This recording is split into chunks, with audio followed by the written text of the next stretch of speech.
You will interrupt. Okay, so my name is Leopold Kapeters. I'm the co-founder of Skysun. Skysun is a solar power company, and I'm going to tell you more about it. So first off, yeah, well, sorry to interrupt. We don't see your screen on the screen share. I'm actually sharing at the moment, so I'll share everything. See if that works. That better? Yes, we see it perfect, and it's widescreen. Perfect. Okay, cool.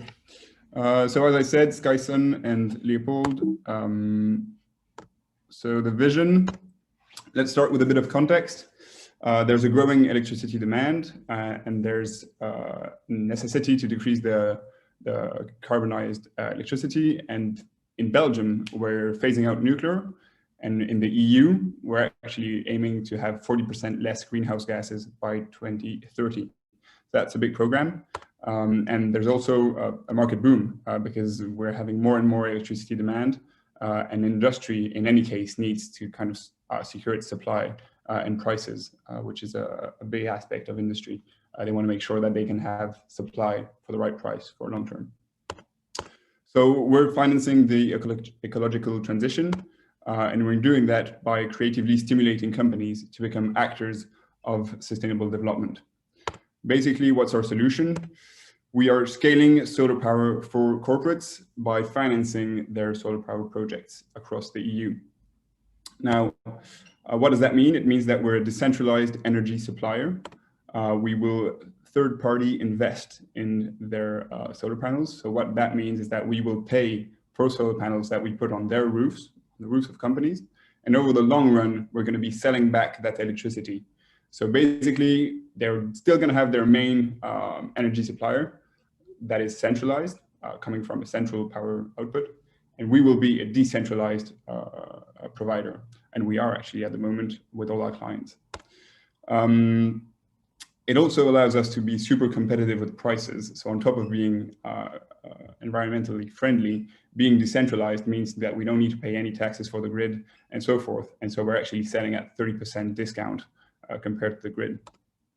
Now this actually supports industry to achieve their carbon targets, and they love it because they have no capex, they don't need to invest, and they have no opex because it's our solar panels and we will manage them over the long run. And so if anything breaks down, they don't have to actually take care of anything, because if we want to win any money, we need to make sure that our panels are producing the best they can. So we're also proud members of Solar Impulse. We're an efficient solution, part of the 1,000 solutions curated by Bertrand Picard and his team for, well, the transition. So environmentally friendly solutions, but also economically viable, and that makes sense in the business world. We're a B Corp, which is a big achievement that we succeeded to get last year. And more business-wise, we're members of Solar Power Europe, which is a lobby basically for solar power across the EU and allows us to kind of stay in touch with policies and so forth across the EU. Our strategy is to focus on medium-sized facilities. The big guys play with the big guys. So if you go to AB InBev, they're playing with Engie, and we don't really have any space in that environment. The cost of capital of Engie is far below ours. And so we're really focusing on medium-sized, which means either groups with multi-locations that have kind of a lot of small projects, and that we're going to be really good with that, or small and medium companies that are not directly the focus of the big guys, let's say. We're independent, and that's important. Also, sometimes when we work with large groups, they like the fact that we're not linked to an energy provider. So there's no strings attached. If you work with Skysun, you can still have whatever provider you want on the side. And it doesn't come with kind of a tied contract for electricity, which is always kind of a risk. Next, we're a turnkey solution. So as I said, no CapEx, no OpEx. Skysun comes in and we manage everything around the solar panels. So a track record of 5 megawatt peak and counting. In 2020, we've consolidated 2 megawatt peaks. so of power, with different actors such as AG Real Estate, Hugo, Gondor, Sandstone, and we also had a B2C service. And now in 2021, we did 3 megawatt peaks, so including the largest urban architectural project in Europe, a record-breaking project here in Brussels. And so this kind of shows that in the first 3 years of our existence since 2017, we did 2 megawatt peaks, and then in 2021 we did 3 megawatt peaks. And so we're actually kind of scaling now and picking up speed. Financials, we have a consolidated investment of 4.2 million. So that, why consolidated? Because we have a few subsidiaries, and that brings us a turnover of 1 million. What is really nice to have is that since we're having long-term projects, our turnover is secured for the next 10 years. All our projects will bring in some turnover for the next 10 years. The impact is 12,000 solar panels. So it means 3.7 megawatt hours per year. And in tons of CO2, it amounts to roughly 750 tons of CO2 every year for the next, not 10 years, because it's not just business numbers, it's environmental numbers. And so the solar panels will produce for the next 25 years. So the environmental benefit is actually much higher. Now the team, so Arthur and I, co-founders, I'm more on the strategic, long-term partnerships, sales, kind of front office, and Arthur is more on the back office, legal, finance, asset management. We've got a nice little team around us, business developers and managers, and we have Benoit Cadewart, which is our construction advisor, and also our only investor at the moment.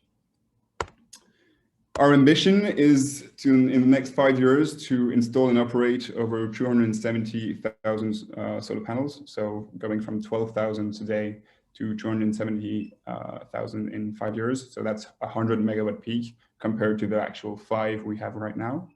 So this means avoiding 8,000 tons of CO2 every year.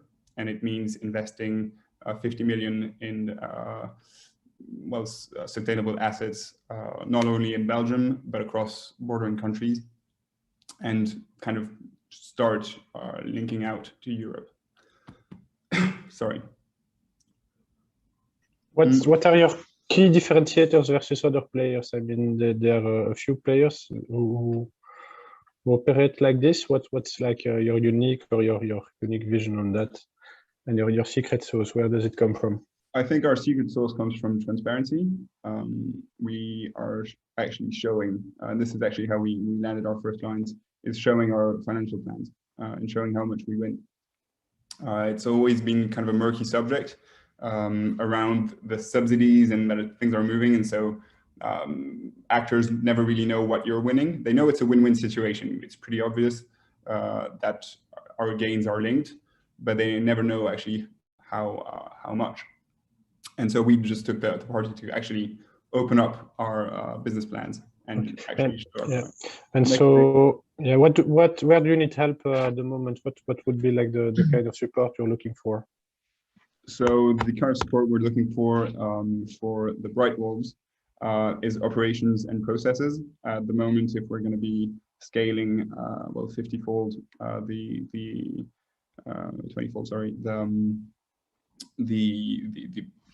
management of assets.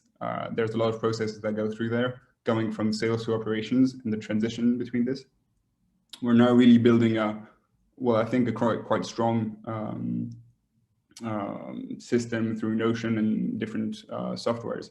But I think it'll be interesting to have someone that has seen a lot of different processes from a lot of different companies, and then kind of can boil it down to what would be good for Skysun.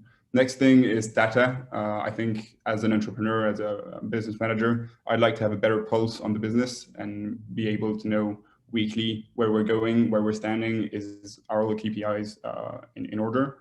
And the last thing is finance. Although I think we're pretty good at this, maybe a further optimization on different points might be possible. We have 1 minute left, 1.5. Any questions from the team? Maybe a question on my side. In terms of financials, so one of the advantages is that the companies don't have to bring the capex, but the capex needs to come from somewhere. So where do you get your financing, and where will you get the financing for the growth strategy that you have? And you already mentioned part of it being subsidies. What's your contingency plan if the subsidies or the percentage that the public is going to provide is going to decrease, which might be the case once this actually really picks up? Okay, so it's a three-part question. Let's tackle first the financing model. So bank 90%, subsidiary loan for 10%, roughly. It can vary a little bit, but roughly we're having 100% leverage, and that's how we've grown the business since the beginning. So the bank offers the loan, and then private individuals or companies, I'm going to get to that, lend and then the remaining 10%. Second thing, how are we going to secure investments for what we're talking about? We're now in the final round of closing. We actually had an agreement on a term sheet today with a structural investor that will open up a credit line for those kind of remaining 10% for any project that's inside a certain scope. So that's kind of covered. And then the last thing is really important because, of course, as you mentioned, subsidies, yes, they're good because they enable to kind of start businesses and open up markets, but they know they shouldn't be structural. And so at the moment in Brussels, for example, we're having this business model where we sell back electricity, right, on the long term. But in fact, there's quite a lot of subsidies, so we're able to sell them for like 30 euros a megawatt hour, which is like 10% of the actual cost from the grid. If we were to move out of Brussels, which we are now, sorry, I realize this might not be the clearest explanation, but if you go out of subsidies, the price that the energy we're selling is just raising, but it's still staying way below the grid price. So just put numbers on it. You're paying 200 euros per megawatt hour. I'll come to you in Brussels and sell it for 30 euros a megawatt hour. Then we'll go out of Brussels and meet in Leuven, and you'll still be paying 200 euros per megawatt hour from the grid, and I'll be selling you my electricity for like 90 euros a megawatt hour. So it's still a no-brainer for you to go through our service. Okay, thank you very much. Thank you. Thanks a lot, Leopold. My pleasure. Great pitch. I invite the jury